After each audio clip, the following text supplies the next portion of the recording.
but I'll look at it after class. It's possible that the Revolutionary War, which had few significant battles but lots of deadly skirmishes, was more important for building the basis for a revolutionary nation after the war than it was during the war.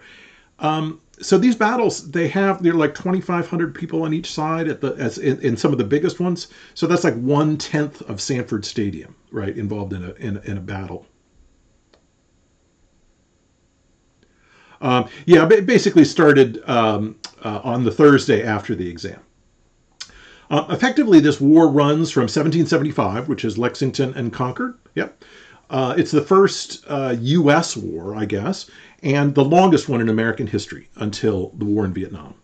It also has the highest casualty rate until the Civil War. That is, about 10% of those who participated died in this conflict. At first, the odds of the Americans in this seem astronomically bad, right? The Britain has 8 million people versus the colonies 2 million, or 2.5 million. 500,000 of those people are enslaved. At least 1 million are loyalists. Maybe 250,000 to 500,000 are neutral. And thus, you have, fewer than 1 million people, 500,000 people that support a war against 8 times that number. But this is what people call an Enlightenment war, and it's a war that's fought over the question of over these issues that are emerging in the Enlightenment in this period. All right, so what does anybody have a kind of quick definition of what is Enlightenment? What's the Enlightenment about? What are the things? This is from most of you, familiar to most of you.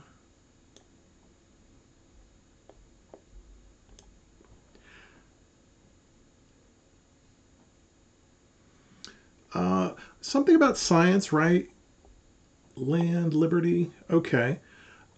So one of the things, spread of new ideas about humanity. Okay, right. New idea, tolerance.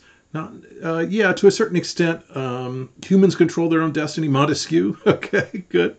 All right, let's take a look at this image. And this is an image of truth from the French Encyclopedia of 1772.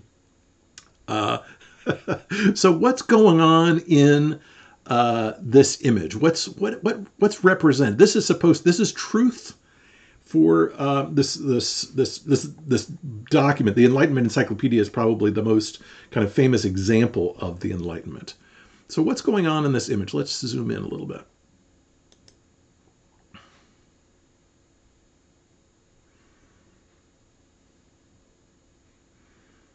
What jumps out at you? The sun is shining. Okay, so yeah, so this is enlightenment. This is where the light is streaming down. People are looking at. What about these angels? These are different kinds of angels. Okay, right. They're academic angels, right? They're reading and learning, right? So this one is holding up a jester, right? So this is a symbol of the arts and theater.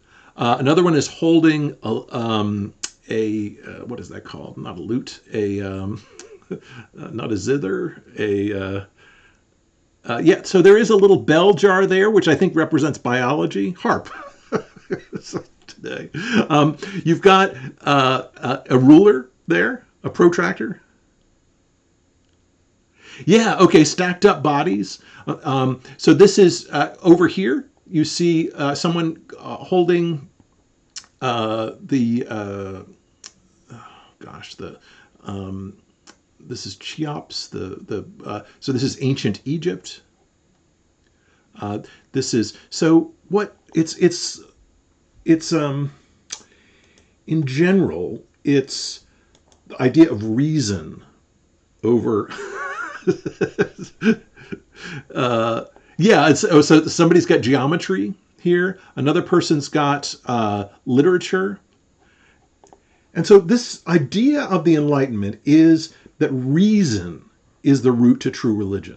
right? That reason and the humanities and literature and those things are roots to religion, that God is revealed through these scientific instruments, through the study of nature, through the study of literature. So this I think captures what Enlightenment is. It's about reason over revealed religion. So the Bible itself is not the sole source of authority. Reason is what leads you to the heavens. It's a precursor to nationalism. It's emphasis, as a couple of you have said, about liberty and religious tolerance.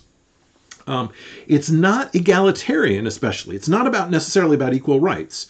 But and for many, like Voltaire and Montesquieu, they didn't like the people, the horde, the canaille, but they did believe that one found God, and God was somewhat nebulous through reason, through thinking, through analysis of the world. And further analysis of the world was not a sinful thing. It was the source of enlightenment. Okay, so what does that mean?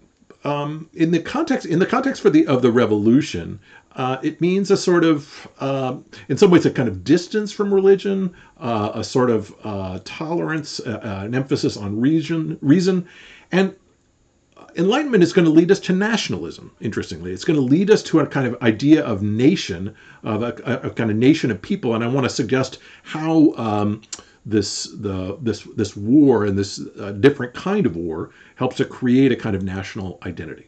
Okay, so let's now talk a little bit about mercenaries. European wars, all the way up until the 1770s, were generally for limited objectives, usually for control of territory. So wars between France and Germany. Sometimes there were wars over religion. But this American war, was potentially unlimited in scope.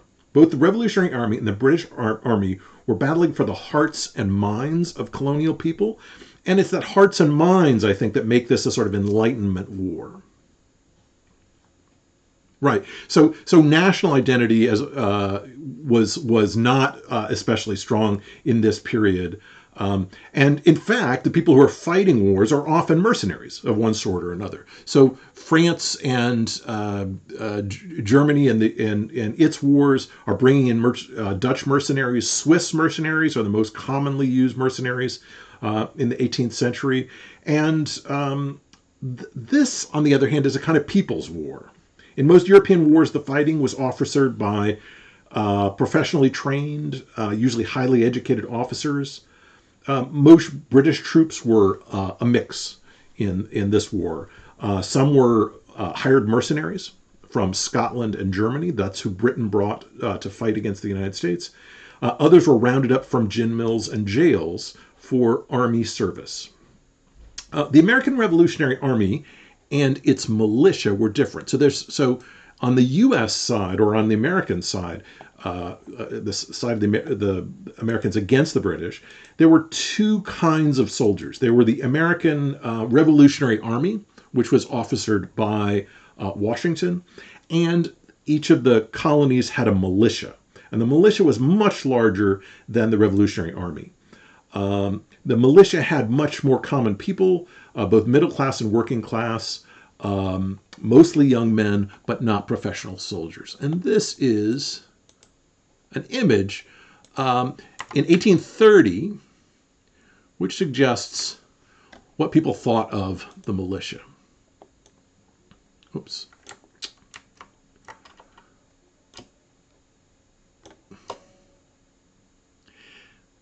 Now, militias were common in the colonies. They existed well before the Revolution, and a militia was basically most people who were available to carry guns would have to show up on a regular basis on a military field, walk around with rifles and muskets, and they would be available in cases of fire. They'd be available in cases of a sort of posse that was required to arrest someone, and they would be available in cases of Indian attacks or to attack Indians. And this militia is the sort of requirement on in basically every American colony was that people had to be available. Men, youngish men, had to be available. Now the militia then is very undisciplined and people without real skills necessarily. The militias were groups of citizens like a mob or a fire company who get training from time to time and only organize when there's a war on. So this is who the Minutemen were at Lexington and Concord. The Minutemen were the people who were trying to capture, remember in Massachusetts, the people who were trying to capture the armory from the British, and they fight the British briefly. This is a militia, and this is a big part of who the Americans are. Some were volunteers. Many, once the war starts, are attracted through bounties of land. So most colonies promised 100 acres to any man who fought for the Revolution. They also promised money, although the money was the value of the currency was quickly evaporated. The continental dollars did not last very long. But the promise of land of 100 acres, that's quite a bit of land, drew many people into the militia. People who supported the revolution or people who believed that the revolution was at least that the British taxes were a problem. There was also a Continental Army that was controlled by George Washington. And this is a smaller group. This is at its height 10,000 people. They were better trained. These were people who were in the Continental Army. The Continental Congress calls them. They're not especially well paid, but they are trained. By comparison, the militias, their officers were, in most cases, elected by the soldiers. The soldiers themselves were often connected to one another by complicated family ties. So when the example of the Concord militia, the captain of the Concord militia gave an order, it was relayed by his brother and brother-in-law to the troops, many of whom were neighbors and friends.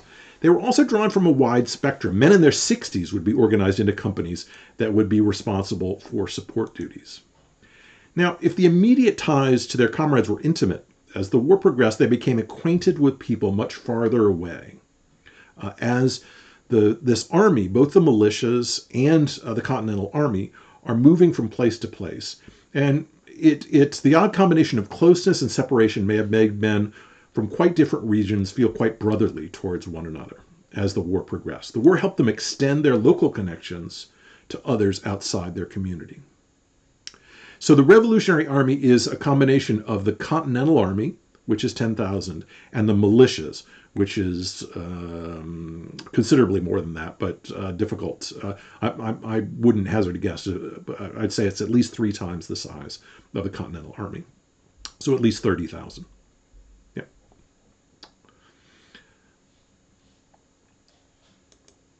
This was especially true when they moved around harassing British troops in other states. So I don't know if you have heard about the 3 percenters. These were the people who showed up on January 6th alongside the Oath Keepers and others to overturn the election. And some of those, the 3 percenters are people who said that during the American Revolution, only 3% of the people fought for the United States against Great Britain. This is based on basically taking the size of the Continental Army, adding a little bit in the way of militias to it, and the claim is that just a tiny group of men can overthrow a government. And so the January 6th movement, so to speak, was people who were going to bring arms and saw themselves as kind of American revolutionaries.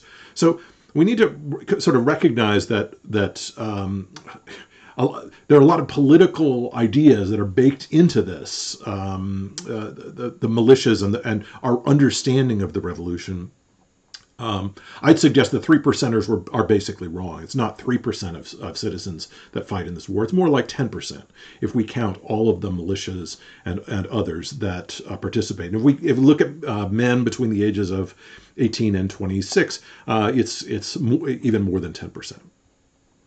Okay, that's just an aside, but it's worth mentioning just because of recent events.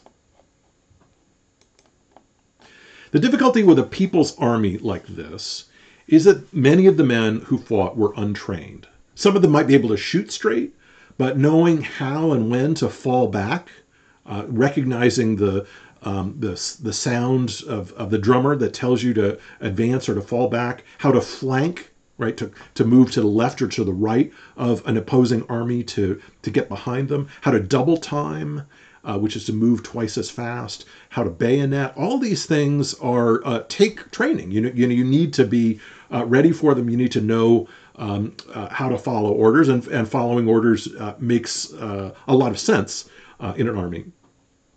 And these militias didn't really know how to do that. And George Washington was very upset with the militias. He felt that the militias were so poorly trained that they almost weren't worth fighting. Worth using in the conflict. Washington brings in German army experts like Baron von Steuben, who's pictured here. This is a painting of the period, to teach bayoneting, to teach people how to use the bayonets, the little knives are at the end of the rifles.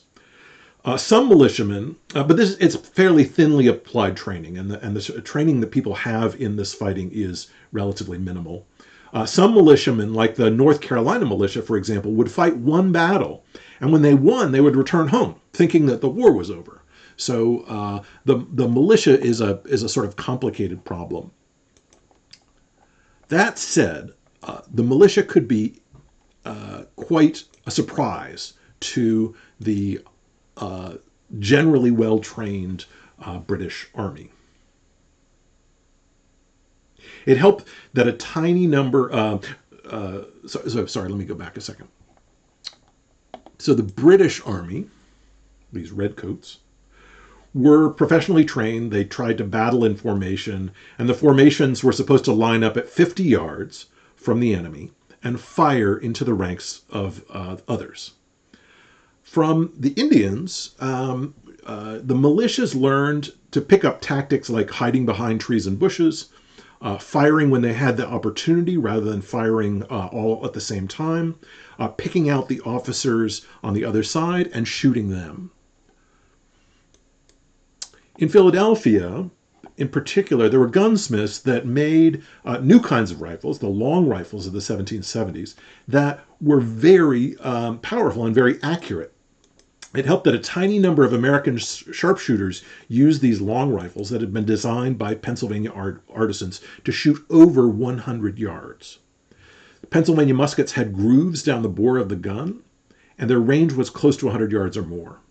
Yeah, the barrels are rifled, right? So that means that you take a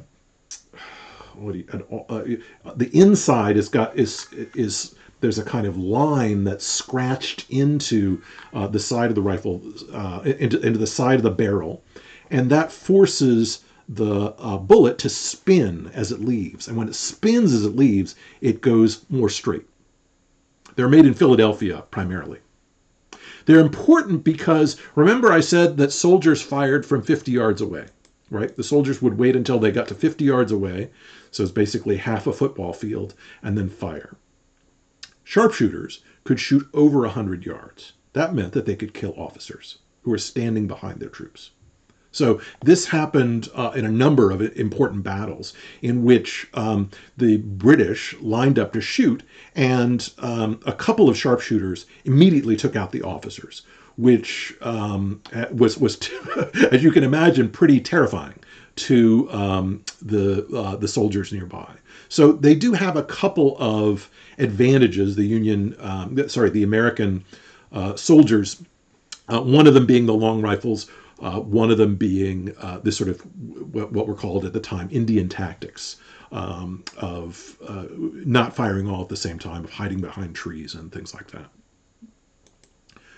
Mostly what the American army does throughout the war is retreat. It retreats again and again and again. So it's we recall Washington crossing the Delaware, we recall Saratoga and Ticonderoga, but in general, all the American army could do is constantly retreat. So initially, this is Washington in New York. He's forced away by General Howe. He marches up through New York and then back down south, the entire time kind of running away effectively from the British troops.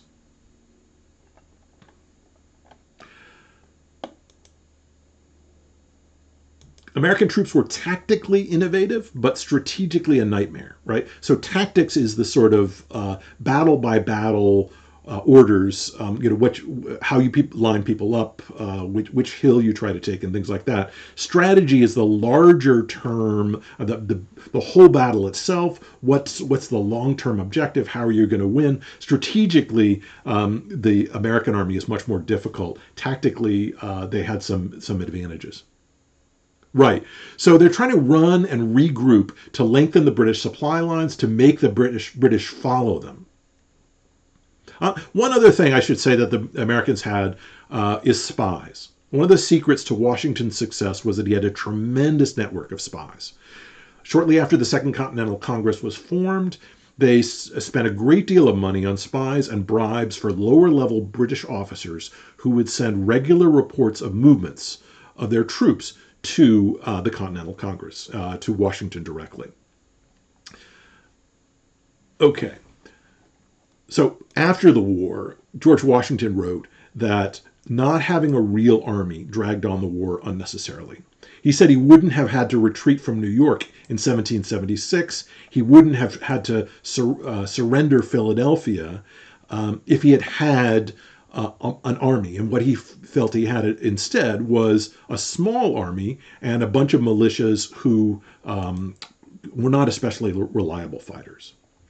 He said he wouldn't have to had made the risky surprise attack across the Delaware.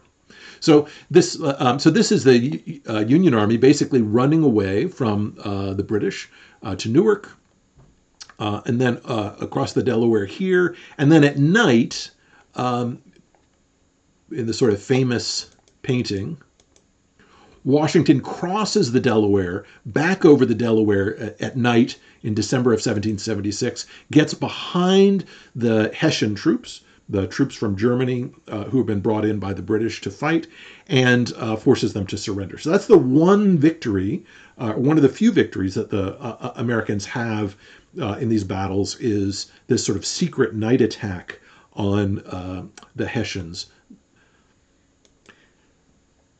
Washington says that he wouldn't have had to, his soldiers would not have had to suffer at Valley Forge, where there were incredible desertions, a large number of desertions where he had to shoot his own soldiers for deserting. Oh, sorry, the Hessians. They're from the area called Hesse, and they were called the Hessians. Sorry about that.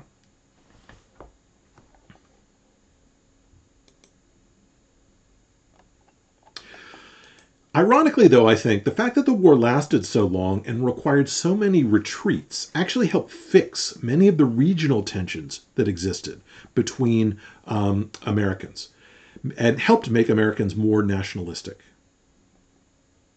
Yeah, that's right. The Hessians are the German mercenaries. So basically, Britain hires soldiers from the area in Hesse to fight for the British.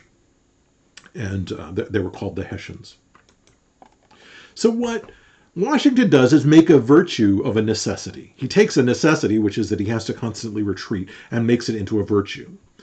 As a result of the few strengths and many weaknesses of the Revolutionary Army, Washington's strategy was similar to the strategy that the North Vietnamese would apply almost 200 years later. Basically, number one, avoid decisive action. Right? His troops were young. It was better to skirmish and harass British troops than to face them straight on. Washington believed that skirmishing and harassing British troops would let his soldiers get training on the ground. But the most important thing, as he saw it, was to keep them alive. Thus, Washington lost more battles than he won. The point was simply to harass the British and escape from them.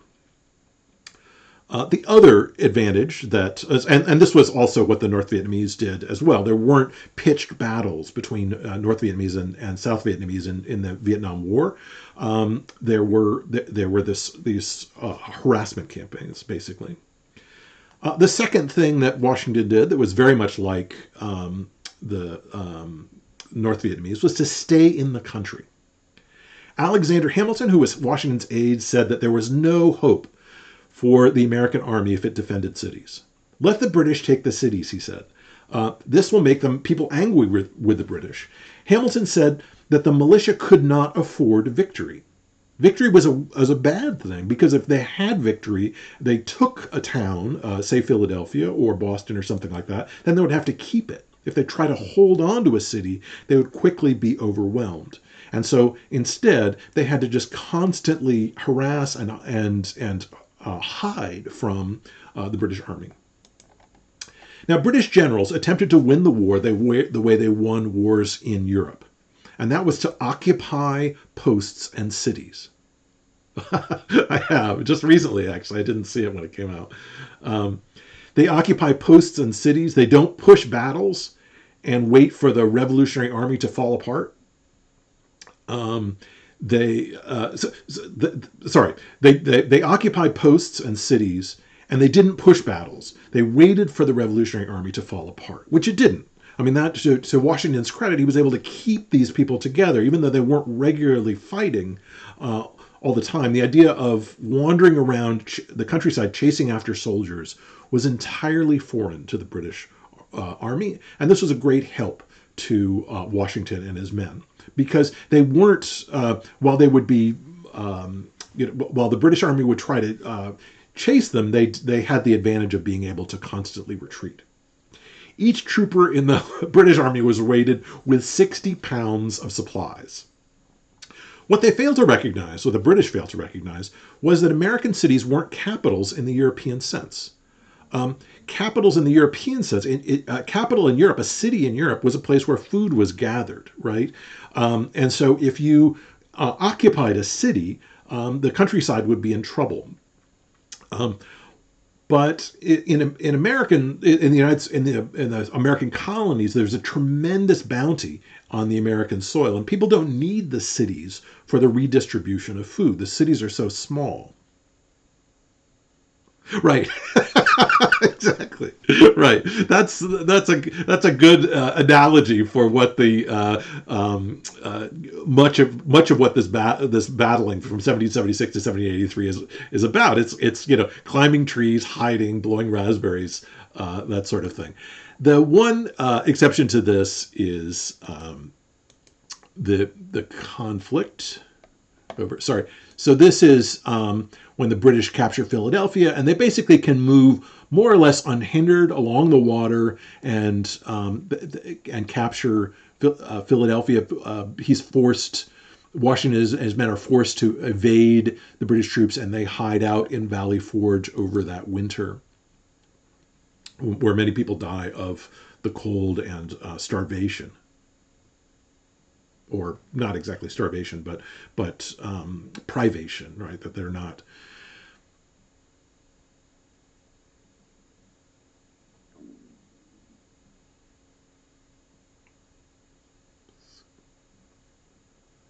Scott Martz could not explain. Scottish merchants, I guess you mean. Yeah, no, the Scottish merchants did provide, but the Scottish merchants were really more of a kind of a Virginia thing.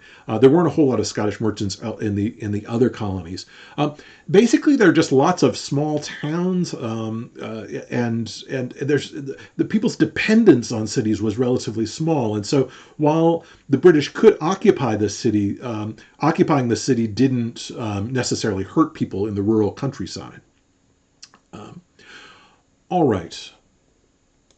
The crucial battle, though, is from September and October of 1877. the general, the British general, Gentleman Johnny Burgoyne, he was called, General Burgoyne, moves south from Canada, but is slowed down by the size of his army, which is over 5,000.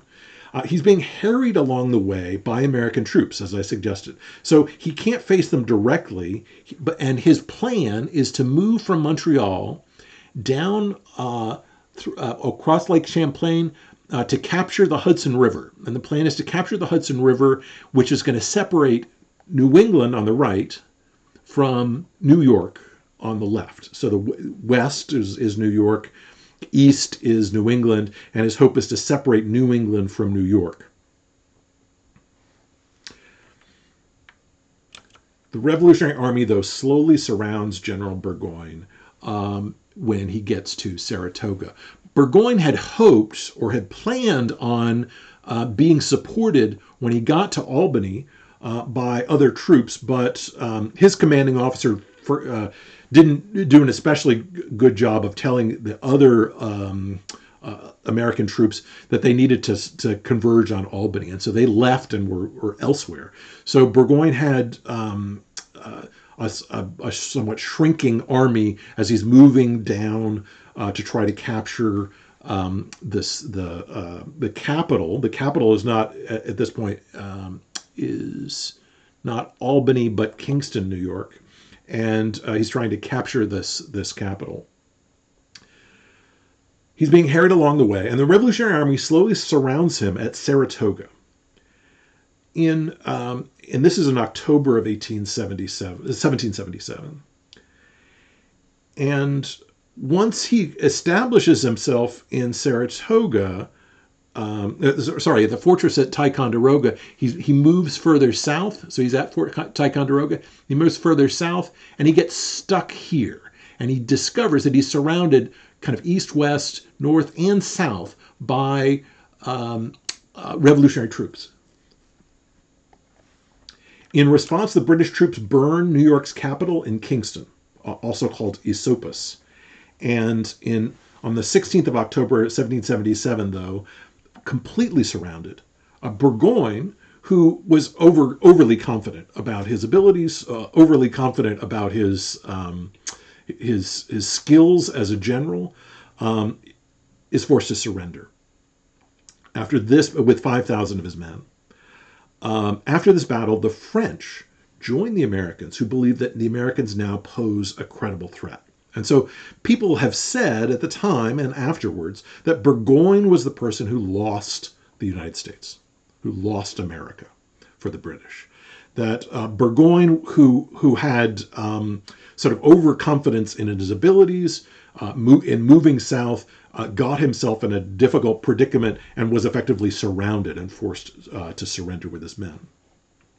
After 1777, a few loyalists in the South convinced the British that there was tremendous support in South Carolina, and so the battle moves after this to South Carolina.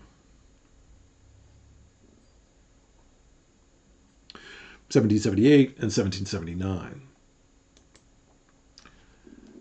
The trouble in South Carolina and in Georgia is that basically there are no capital cities to take. You can capture Charleston, but you can't capture the army that way. And so they are increasingly forced to move inland to try to find where the army is. And they're kind of harried back and forth. The British contempt for the American fighting ability meant that they did not make long-range plans. And so increasingly between 1776 and 1782, there really isn't a long-range plan for how to capture the Americas. They think that they're just going to capture the major cities, which they do effectively, and that the war will be over because people will surrender. But that's not what happens. Basically, the army keeps alive, is able to support itself, and outlasts the British. The second, so by the British, by overestimating their friends, they think that occupying cities will make loyalists flock to their side. That doesn't happen. There are loyalists, but they don't flock to the side of the British when they arrive in these cities.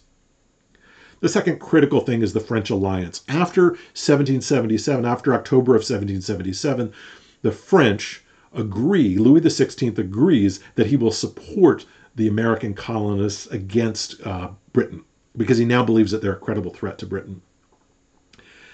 The French harass the British in the areas that most concern them, like the West Indies and the English Channel. And this is really important for understanding why the British lose. Because as the British see it, the really valuable colonies are again in the West Indies, in the Caribbean, Guadeloupe, Jamaica, Barbados. For them, that's where all the value is coming from, right? That's where all the sugar and the coffee and these other sorts of things are coming from. The North America has got a future, they recognize, but its short-term advantage is relatively minimal. And so what the French do is they move into the West Indies and they challenge, threatening France, the British Navy in the West Indies, which then diverts many soldiers and many ships to the West Indies to prevent the French from taking those places. The other thing is the French are right across the English Channel from Great Britain, and so the British then also beef up their navy around the English Channel to prevent the French from invading Great Britain in the middle of this revolution. I said before that the British Navy was the best in the world, but the war against America forces the British Navy to split itself up into three pieces. To defend itself in the West Indies, to defend the colonies in the West Indies, to defend Britain, and at the same time to sort of coordinate attacks on multiple capitals in the colonies. Does that make sense?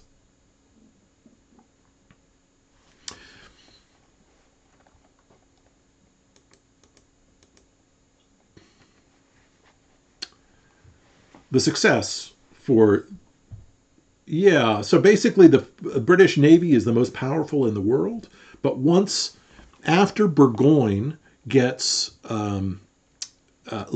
forced to surrender a fairly large part of his army, about 5,000 soldiers, then the French join the Americans. The French and the Americans now are fighting against Great Britain.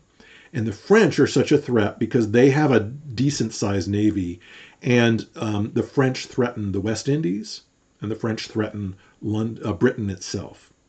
This forces British Navy to divide itself up into three places. And so the Revolutionary War is taking place in mobilizations on the English Channel, in the West Indies, and in America. So in the United States, we tend to focus on or emphasize the fact that this war is taking place in America, but it's actually taking place in three places, and this considerably weakens the British Navy.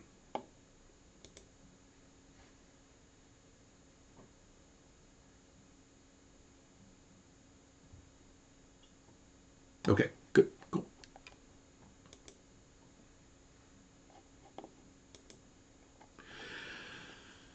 It's at this point that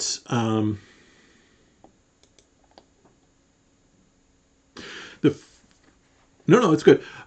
The French join the Americans because they think that the French have been fighting the British for, they fought in the War of Austrian Succession with the British. They fought in the 7 Years' War against the British. The 7 Years' War that ended in 1763 wasn't fully succeeded. The French and the British have been enemies for, really all the way back to 1066. It's a 1,000-year-old or 800-year-old conflict between France and Britain, and basically the French had ignored and thought that the American colonists were unworthy of any support. But once they start to think that once they see that the British surrendered at Saratoga, then they take the Americans seriously and work on an alliance. Exactly. The enemy of my enemy is my friend. Even though, right, the Americans had fought the French in the French and Indian War in the up to 1763, they think, well, if the British people are split, then we'll support one side against the other.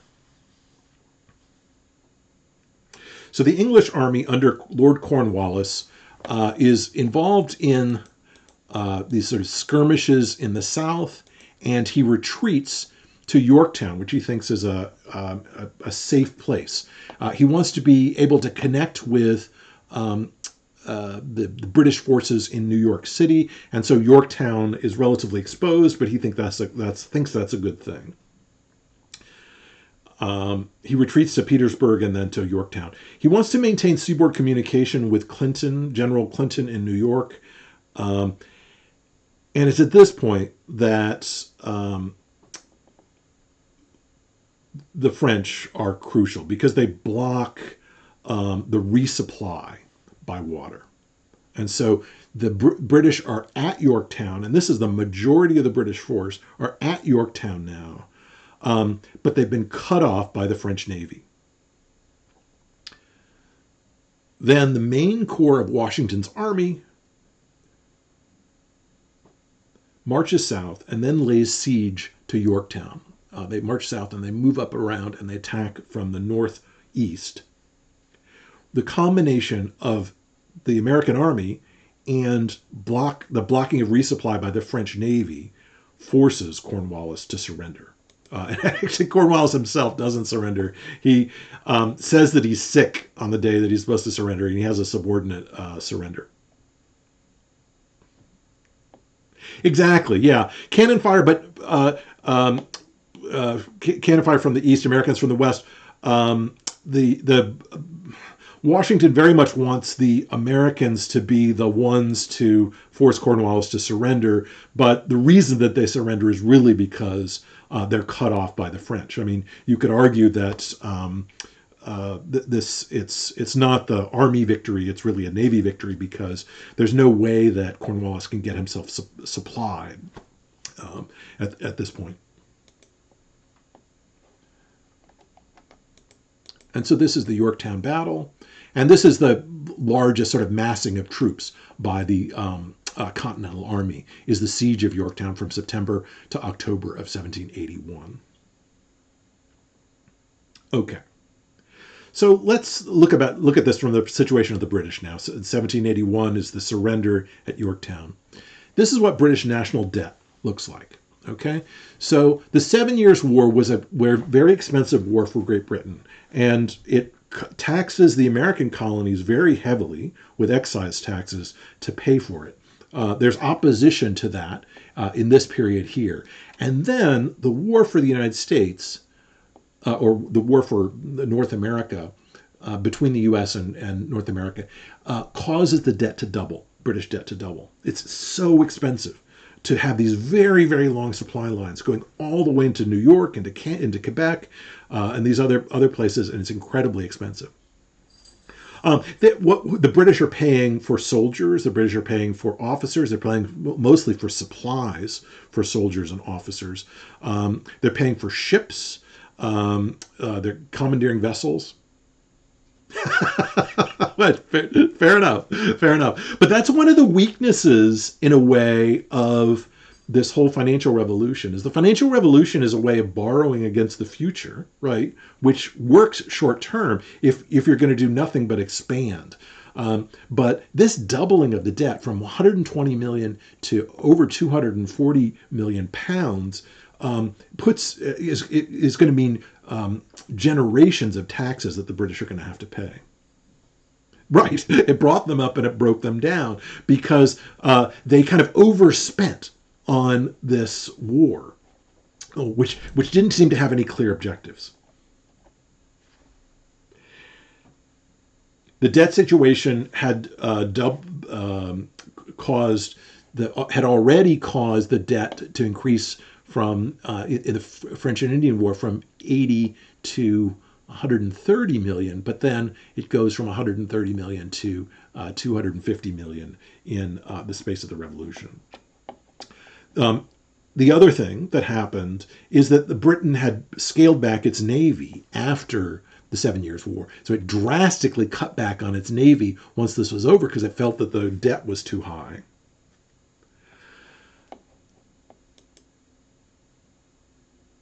But Britain doesn't because Britain's fleet is so small, and then they focus that fleet on defending British soil and defending the colonies in the West Indies. When push comes to shove, the really valuable places for the British were the Caribbean colonies. So Britain, by this point, is in a depression. The huge debt is constantly discussed in Parliament and makes the war against the American colonies very unpopular. Think of the U.S. criticism of the wars in Iraq, right? And then think about what Parliament is saying. We don't have any vital economic interest here, right? What's our interest? We have no vital economic interest here. New England, who cares, right? Defend the British West Indies, where all the sugar is coming from and the coffee is coming from, and leave the rest alone. We're tired of war. After the loss at Yorktown in 1781, the British Parliament declares that it has no faith in Lord North's ministry. And Lord North, who is the Prime Minister, is forced to step down and is replaced by a new ministry, the Ministry of Rockingham, and Rockingham is going to negotiate the settlement between the U.S. and the Americans. All right, so as an army, the U.S. army is not especially effective. But if we think about the Enlightenment and think about people's ideas about nation and things like that, you could argue that the Revolutionary War is the thing that creates an American nation. One of the most important contributors are the people who fight. Over the course of the war, almost 250,000 people enlisted in the army or the militia. Okay? Some of them are just in for a few months. Others are in for the long haul, but most of them had very short terms. In the field at any one time, there were seldom more than a few thousand American troops, but there were 250,000 that served at one point or another between 1776 and 1783. Oh, sorry. He was Lord North was the Prime Minister. The American population at this time was 2.5 million. So 250,000 is 10%, not 3%, like the 3%ers say. So it's basically 10% of the total population, and you need to consider that 500,000 of those people are enslaved people. It's a relatively large number of people that fight in this conflict. Yeah, it is a lot. But there's never an army of 250,000. The army is like 3,000 or 4,000 or 5,000. There are two or three armies that are each 3,000 or 4,000 people. Okay, these Enlightenment ideas, though, about liberty and about nation are diffused among people who previously couldn't give a fig about the conflict between the coastwise merchants and the English crown. The coastwise merchants, the merchants who are trading from New York to Philadelphia to Boston, they're very intensely angry at the Sugar Act and the Quebec Act and things like that. But a lot of people, they don't like the stamps, but they're not especially irritated by the British government at first. One of the reasons that this was an American Revolutionary Army was that it turned colonists who thought of themselves as British, many of them, into people who thought of themselves as Americans. A politicizing is taking place. Ideas about nation that's separate from the crown that emerges.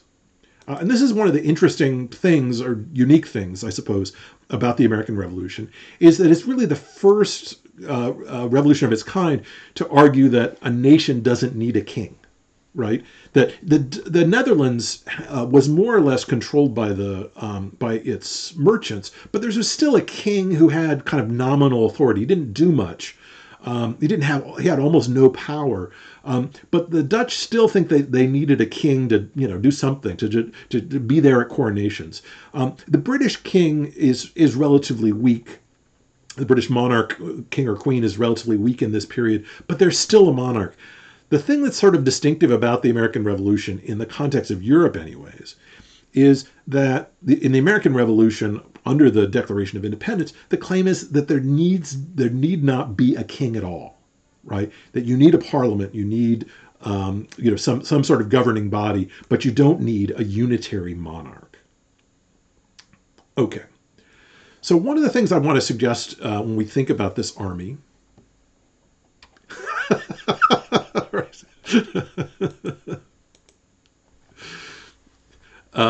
is that it's the kind of fables about the revolution that help to build the revolution. That it's what happened. It's Valley Forge. It's Saratoga, Ticonderoga, the Washington crossing the Delaware, that increasingly get reinforced in people's minds and come to be connected with nationalism.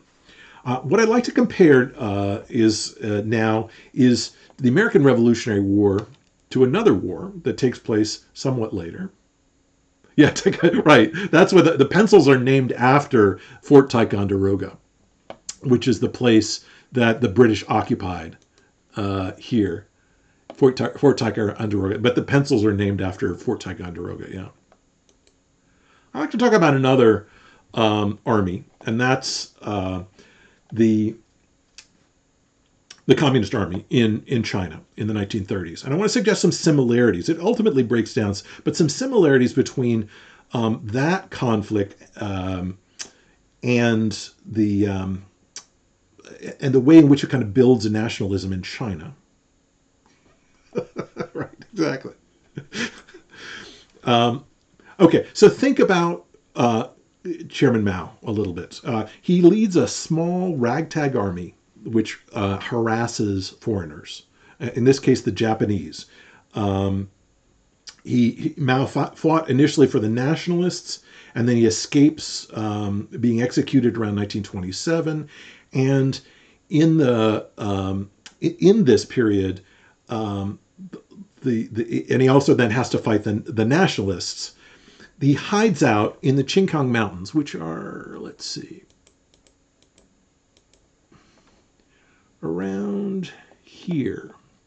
Hides out in the Qingkang Mountains. He's attacked by Chiang Kai-shek of the Nationalist Party, and similarly to Washington, he has a kind of rough winter in the mountains, just like Washington did at Valley Forge, with many desertions. And then his troops march across the continent, running away from the Nationalist Army. And again, that's very much like what Washington does, is running away from this opposing army.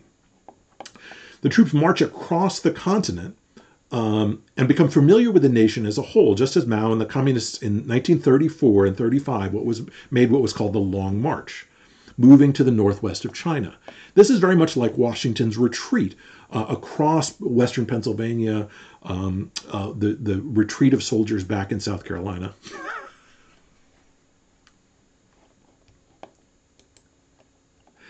Military leaders become political leaders. What happens is that Mao increasingly gets support from the countryside, and there's a growing politicization of farmers. Many farmers had come to respect or sort of understand what Mao was about, in part because of the Long March. And likewise with Washington, farmers came to respect the American army only after seeing them parade around. Military leaders became political leaders, just like in China. There was a cult of personality, just like there was a cult around Mao in 1934 and 1935. There was a cult around George Washington as well. This is the apotheosis of George Washington. This is George Washington, who's become basically an angel, or the angel of heaven in the apotheosis of George Washington. And this kind of rhetoric about Washington being, first in war, first in peace, first in the hearts of his countrymen. This idea is very much a kind of sanctification or religious reconstruction of a real person. And back to the Enlightenment, this is important. It's a sort of movement away from the idea of the Bible as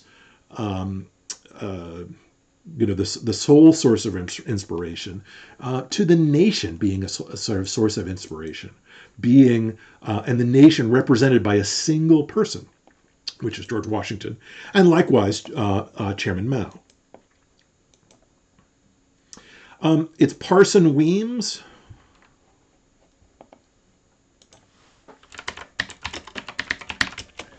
who creates one of the first and most influential histories of George Washington. He invents all the stories that you've heard about George Washington: the cutting down of the cherry tree, A lot of the fables about Benjamin Franklin come from Parson Weems.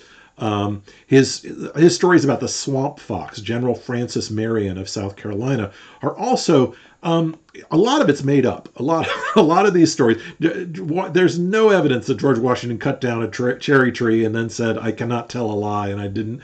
A lot of the stories of the swamp fox are just kind of made up by Weems, but they become baked into a kind of national sentiment, very much in the way that the stories about Mao, Philadelphia, stories about Mao, were circulated. So, for example, that Mao, to increase his concentration, would read in crowded streets.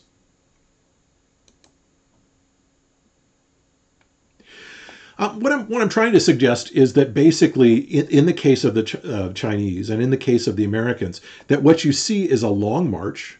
You see a kind of symbol of the people, which is a tiny little army that travels around the country, harassing another army, is a crucial part of what makes Washington and the army effective, and helps kind of forge the revolution after the revolution takes place.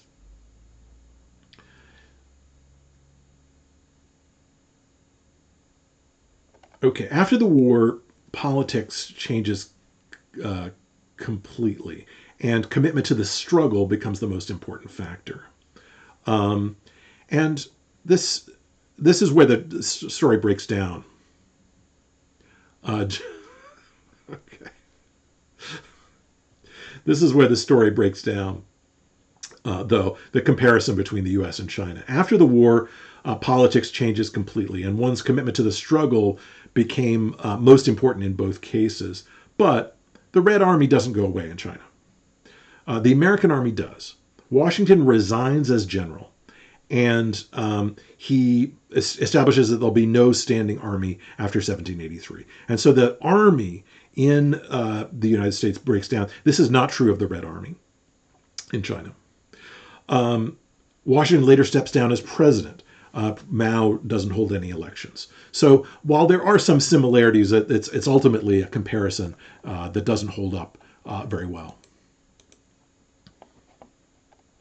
The American government under the Articles of Confederation was also highly decentralized, and in China, that government was increasingly or highly centralized. Ultimately, though, they're similar in that they become the living embodiments of revolutionary principles: reason, nation, liberty. And those principles are diffused among non-readers and non-elite who do believe in revealed religion. Just as the Chinese communists became the embodiment of Chinese communist principles: reason, nation, and communism. Okay, so elite folks like Washington and Adams, if we go back, tried to, bear with me here for a second. I'm going to finish by looking at this image.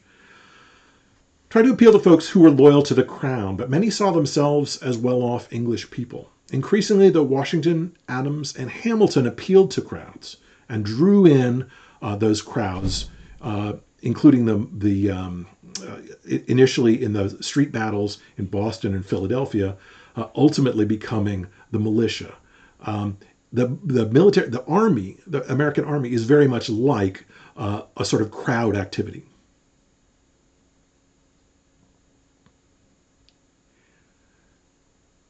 Okay.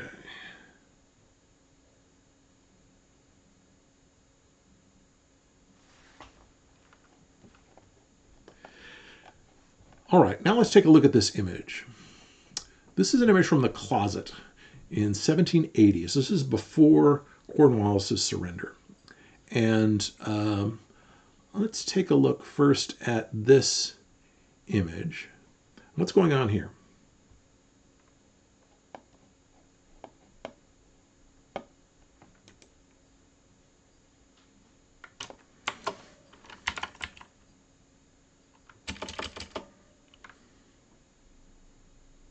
Okay, good. Violence. So this is the burning of Kingston, which is also called Esopus, and this fights with natives, right? So these are native peoples. It says here, "O horrid, Is this the marriage ceremony? So what is the implication of this? Right? What does that mean? Oh, horrid, is this the marriage ceremony? What's going on here? Remember that in 1780, in this period, it's difficult to talk about. Right. So what's going on here is the Iroquois are on the side of the British, and the Iroquois do there are some attacks on civilians in the burning of Kingston, just as the British Army is failing. Okay, maybe a forbidden marriage. This is a rape, I think, right? This is as close as in the 1780 you can come to the description of rape without, you have censors in Britain and things like that. But this is supposed to be, yeah, this is an American woman, the widow McCrae, who dies in the attack on Kingston.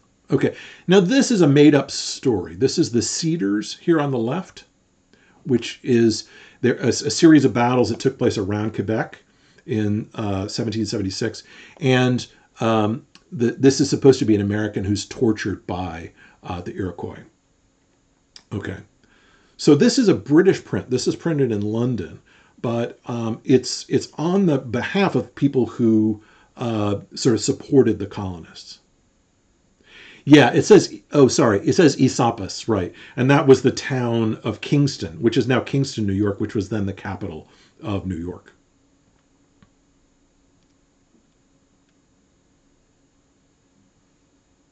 Yeah, no, it's not cut off. That's the whole thing.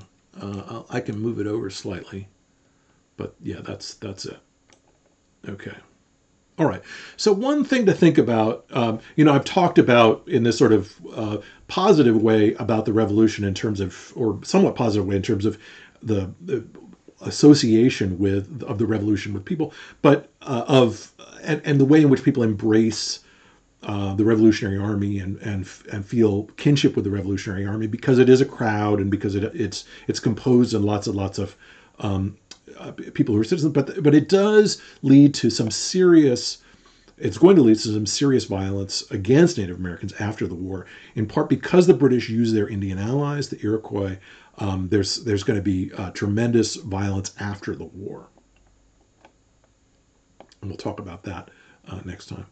All right, this is. It took me a while to figure out what this is happening in this cartoon.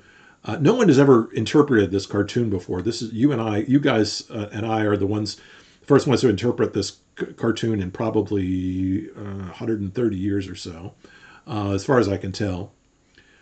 Okay, so this is somebody in the front. The shield has the motto "Scale of Talents," and his sword says "Poetical Imposition." Two books carried under his arms are titled "The Devoted Legions," a poem, "Maid of the Oaks," and "Bon Ton," and he declares, "I have led my ragamuffins where they have been peppered." That's from Falstaff in, where is that? Henry V? Right, Henry V. So that's Shakespeare's play. Okay, so what's going on in this image at the top then?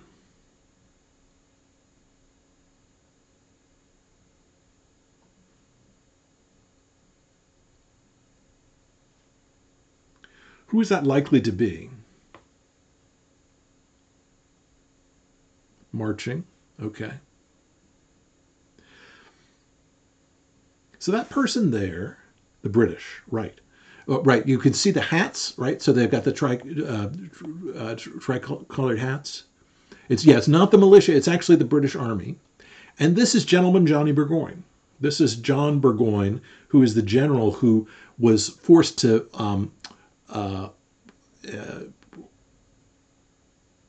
surrender at Saratoga. And so it suggests the arrogance of the British Army, right? He's carrying around the poems that he's written about himself and the army that loves him. Yeah, there. Right. This is the. So there were some desertions by the British Army along the way that happened.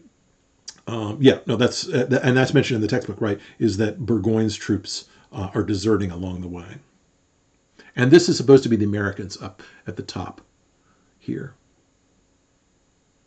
Okay, now this one here takes a little more. It says, "De devil vil av mine major de carcass bull." I can't read it. I can't really follow it. And then, "Hoot awa lads, ken ye not one Arnold is at your heels? And how hard, O Fraser, is thy lot? Was it for this I sought the court and danced?" All right. So what's going on here? What the colonists do with the British war prisoners is a great question, because initially the British were supposed to be exchanged, but George Washington reneges on that deal, and they're basically kept as captors on prison ships. The British initially had prison ships for the Americans, and lots of Americans who were captured by the British died on those prison ships. So because of those deaths, Washington's response was not to surrender them. So they were treated badly. Okay, so this is just deserting forces, right? This is the deserting Hessians on the left. That's why it says, "De devil vil av mine major." And the Hootawa lads, ken ye not Arnold is at your heels, is a reference to General Benedict Arnold, who is the American general at this time who's involved in the capture of Saratoga. He's later going to become an important negative character in American history, but at this point he's won this battle. And then this man at the bottom is supposed to be a Scottish soldier. So again, this is an image of the foreign troops that are used by the British and their weakness, their inability to fight. Does that make sense? And there's a little bit of I don't know, innuendo going on here with the British man with the kilt lying down with his legs exposed, looking like a woman. So does that make sense? So there's a similar kind of attack on. So this is a London print from 1780.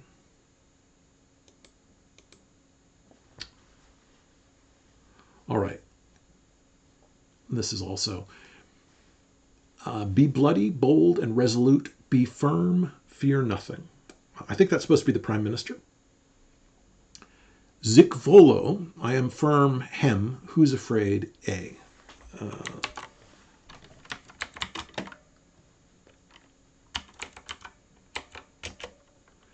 So zic volo is from zic volo, zic uebo. I want this, I order this.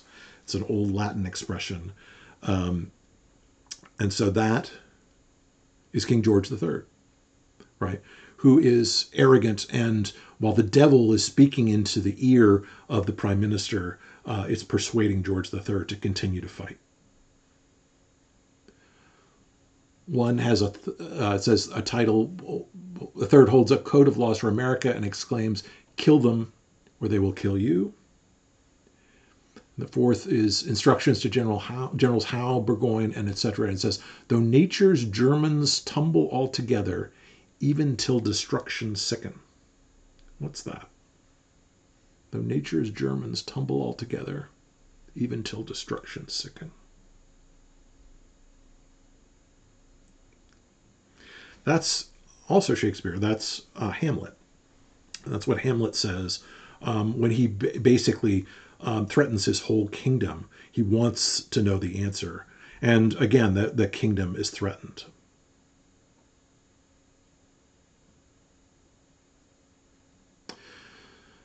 So it is ultimately a failure on the part of the king. The King George III continuing to want to fight this war, believing that the colonists need to buckle under, helps explain why there's a doubling of the British debt, so much so that it ultimately brings about the collapse of the prime minister and the end of the Lord North's term. And it's that collapse ultimately that leads the American to prevail in the American Revolution. It's soldiers around during the Revolution that are not especially effective as soldiers, who nonetheless help kind of build the foundation of what becomes the United States. That said, there's baked into that sensibility is a tremendous anti-Indian sentiment, an anti-Indian sentiment that's going to be even more extreme because the British armed the Iroquois in the conflict that becomes the Revolution.